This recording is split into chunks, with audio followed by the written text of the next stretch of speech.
look at life like it's about what you can get from life. And I think, I read something, I was like, that's not what it is. You're gonna always be unfulfilled if you look at life like that. It's about knowing you're gonna leave one day. And, when you leave, the only way you're gonna be fulfilled is if you know you gave everything you had. Really though, and you emptied yourself here. And you left it all here because it's temporary and you got a moment, Right. So I wanna be in this thing until, I'm out of energy, till I don't have nothing left to contribute. I think that you come to look at your life at a certain point, and you gotta be comfortable with what you see.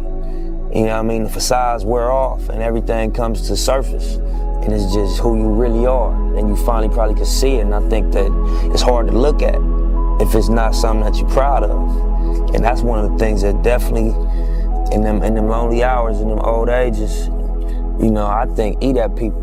My biggest mistake, not trusting my instincts. Sometimes, as a man, we so logical, and we so driven by logic and so driven by facts that sometimes we can't move without facts.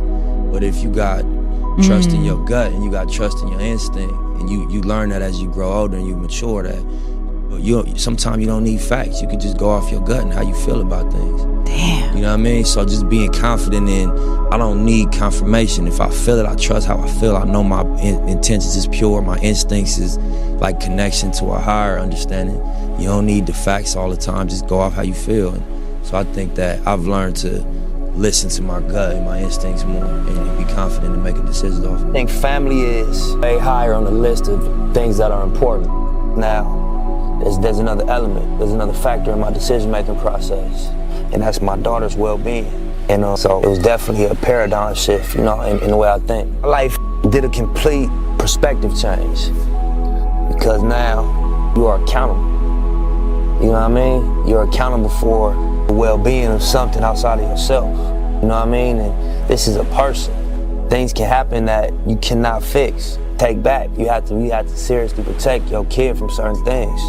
So my whole priorities, perspective, agenda flip-flopped a little bit. I won't say that who I am and what I've done and what I do took a 180-degree turn, but my priorities and my perspective definitely did. And this thing I learned from a woman is just, the power of the heart. You know what I'm saying? Just to see that work in their life and how that turns out. Like my grandmother, somebody that was always kind to people, to the point where you might feel like you gotta protect her. Somebody gonna take advantage of her. She's very kind to people. Then I look at how her life played out. She happy.